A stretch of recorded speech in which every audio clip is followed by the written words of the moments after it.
It's 7:41. We're 19 before 8 o'clock. It's Daytona's Morning News. Dave Lang and Al Smith. I want to welcome to the show financial analyst and CEO of Raskin Global, Leonard Raskin. Leonard, good morning. Good morning. So I see a Gallup new report shows that U.S. confidence in the economy at lowest point since November. What's your take on that? My take is since November is a very short-term period. Right. And I think people thought that the new president was going to be elected, inaugurated, and in his first 3 days he was going to change America, and everything was going to happen that he was talking about on the campaign. And lo and behold, there's Democrats in Congress that are trying to stop that. And so the market soared, and then the stock market went down a little, and then people started getting a little nervous. But you did have a few hiccups along the way, right? And healthcare is, and then of course his executive orders on the border, a couple of stumbles there that might show in these numbers.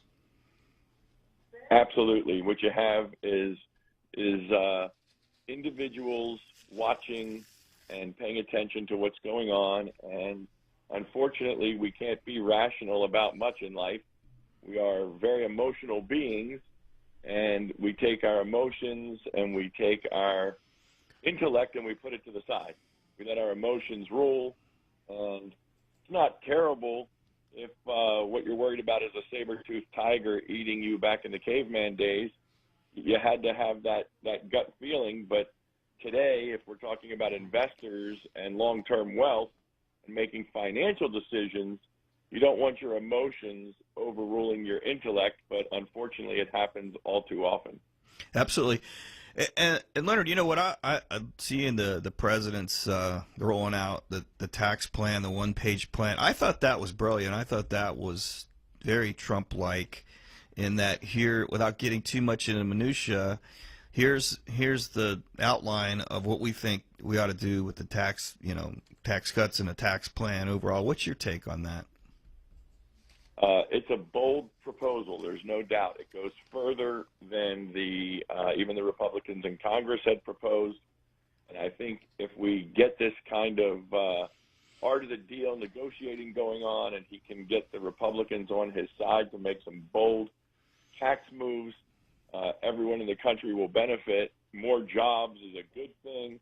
More jobs leads to more overall income. The government will bring in more than it ever has, which it's already doing right now. And if perhaps we can find a way to maybe cut some spending at the government side, things will be even better. But right now we're seeing corporate earnings looking great. Companies are willing to hire more based on the fact that they see this coming. And more jobs is good for everybody. And wasn't a reason there was so much enthusiasm in the stock market was the idea that corporate tax rates would be cut and earnings would increase. Isn't that a lot of what was going on in the stock market?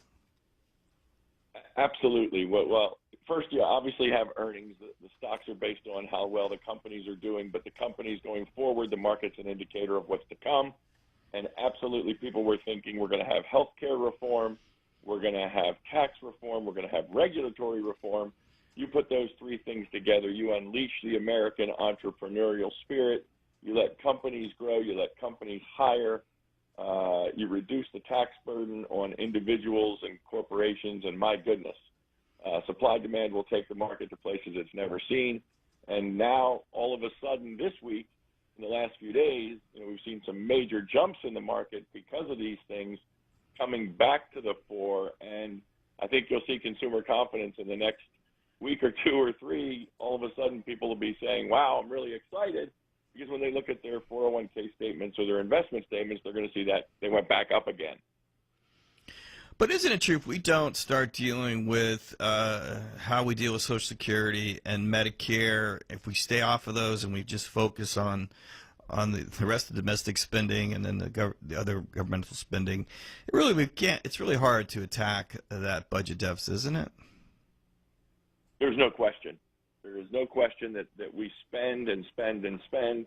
And if we're going to take this down, if we're going to take the deficit down, the debt and deficit, mostly the debt, we've got to reform entitlements. We've got to find a way to make sure that all the money is not going out in dramatically more than is coming in. And that's been the big thing the last number of years. What's happened is we've brought in more than ever before. The government's raised more money than they have. Tax revenues are up across the board. Unfortunately, spending just has not been cut. Washington doesn't have an appetite to cut spending. But that hasn't stopped the stock market. The stock market just continues to rally on and on. A last question for you, Leonard. So moving forward, do you think that where do you see this going on the tax plan? I think that's kind of the news of the day. It seems to me that the president's kind of throwing out low numbers, knowing that he's negotiate. Do you think there's any room in there where they can pull enough of Congress in to get something done? I think they can. I think across the board, Republicans and Democrats, they're going to go home to their districts, and I think they want to say, look, we voted for more jobs. We voted for corporate taxes to come down so more people could be working. We voted – look, everybody loves a tax decrease. I've been advising investors for 30 years, and I don't care if you make $20,000, $200,000, or $2 million, everybody thinks they pay too much in taxes. So I don't think there's any way that the Democrats are going to completely block a tax cut. I think they want to go home and say to their constituents, just like the Republicans do, we voted for an increase in jobs, and that's what the president's trying to sell this tax bill as, is a jobs bill. And I think there's a great chance that a good bit of it will pass. I don't know that everything will pass, but you start with a bold plan and you then negotiate back to what's acceptable. I'm hoping that they come through with some great reform. It's been a long time. It sure has. CEO of Raskin Global, Leonard Raskin, always a pleasure. Thanks for being part of the WNDB team this morning. My pleasure. Continuing our commitment to bring you local news and interesting talk.